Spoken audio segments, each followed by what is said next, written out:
Greetings, I'm Johnny Scoville, and this is Chase the Heat. This is the last day of the Fresno trial, and I'm a bad host. I ate my last Fresno pepper yesterday. I'm sorry. It's not going to stop me from talking you through it. We're going to do this together. So today is the day 6. Yesterday, some of you may have completed an entire Fresno. Today we're going to eat a small amount, the same that you did on day 1.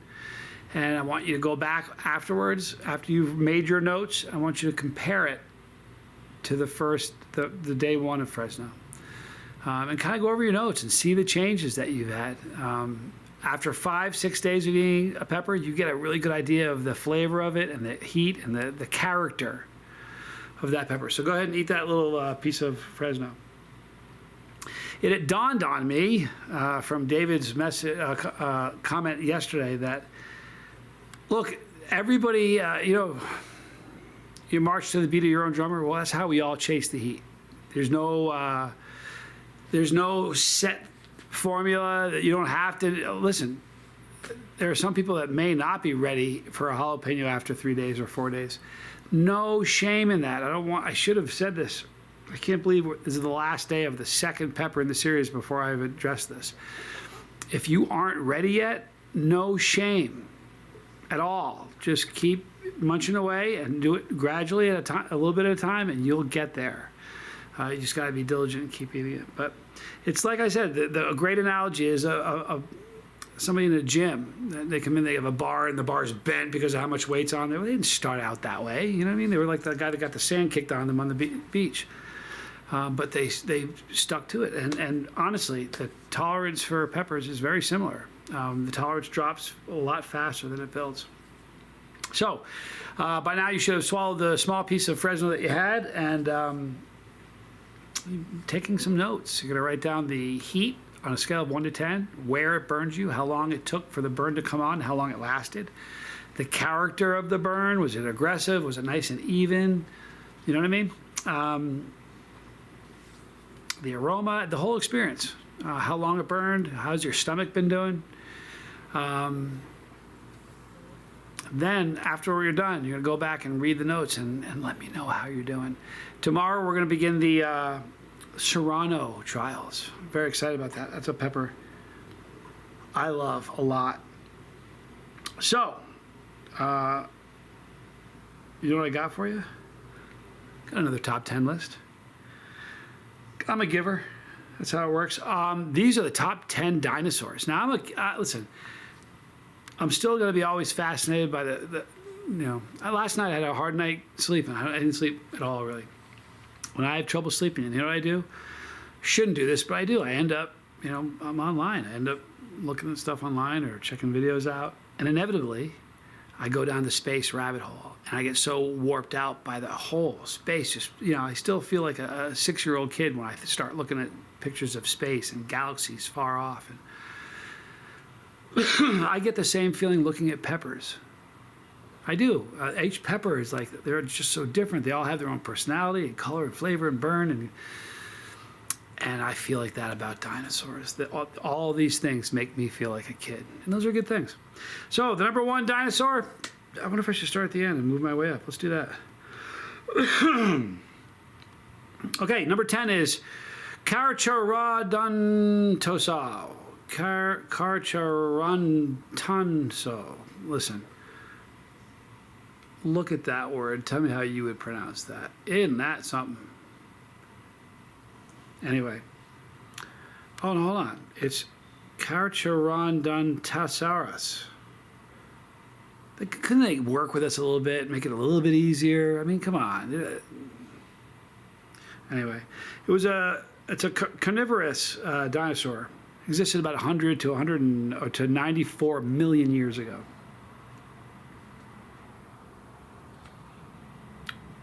Cool dinosaur. Next one is Allosaurus.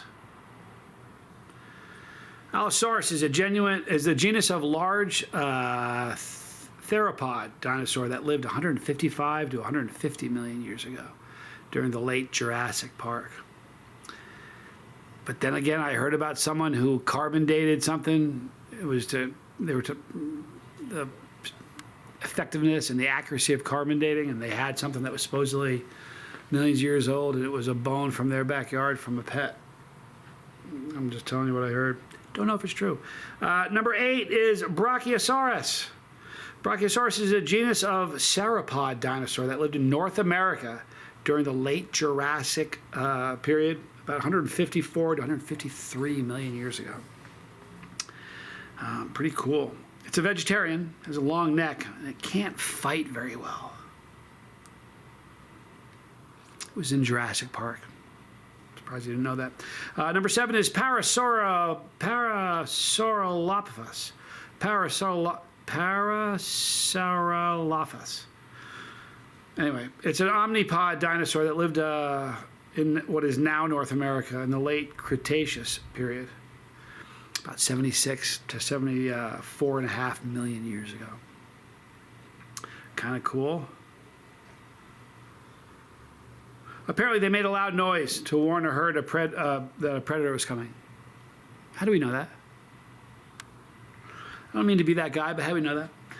Number 6, Stegosaurus. I'm a big fan of Stegosaurus.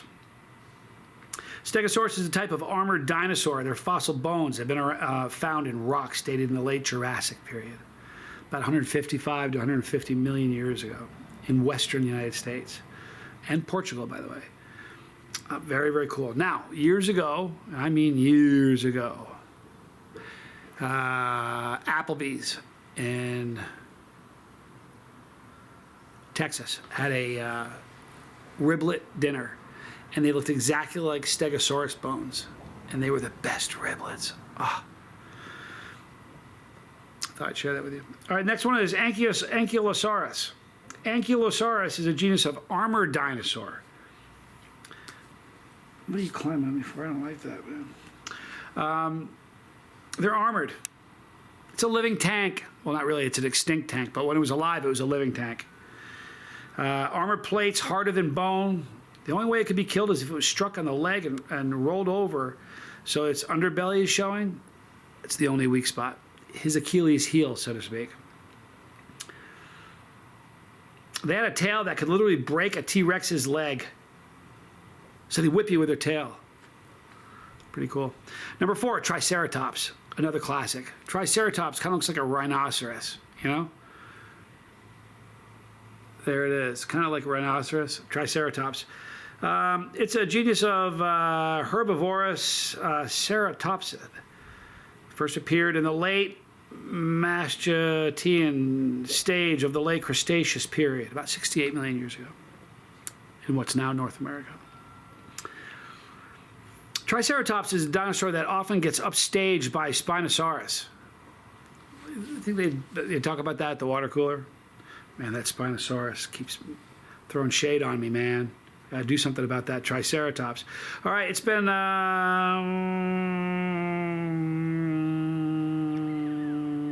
it lived most of the time in the water. Double threat. Number 3, crowd favorite. A lot of people are gonna like this one. Velociraptor. That's a big Jurassic Park one there, if you remember that from Jurassic Park. It's a genus of dromasaurid theropod, dinosaur that lived approximately 75 million years ago in the later part of the Cretaceous period. Contrary to popular belief, though, the Velociraptor was not a sleek, door-opening creature. It was feathery, agile, and quick. However, Jurassic Park version of the Velociraptor is fake. Let's face it, Hollywood stretches the truth. Boy, are we going to get into Hollywood at some point. Huh? Whew. Wow. Number 2, Spinosaurus. This is the one that got the, what was it, Stegosaurus? Yeah, Triceratops. This is the one that upstages Triceratops a lot. Spinosaurus is a genus of theropod dinosaur that lived in what's now North Africa, okay? During the lower Albian to lower Cenomanian stages of the Cretaceous period. Come on, right? I mean, anyhow, it's easily the ultimate carnivorous land animal.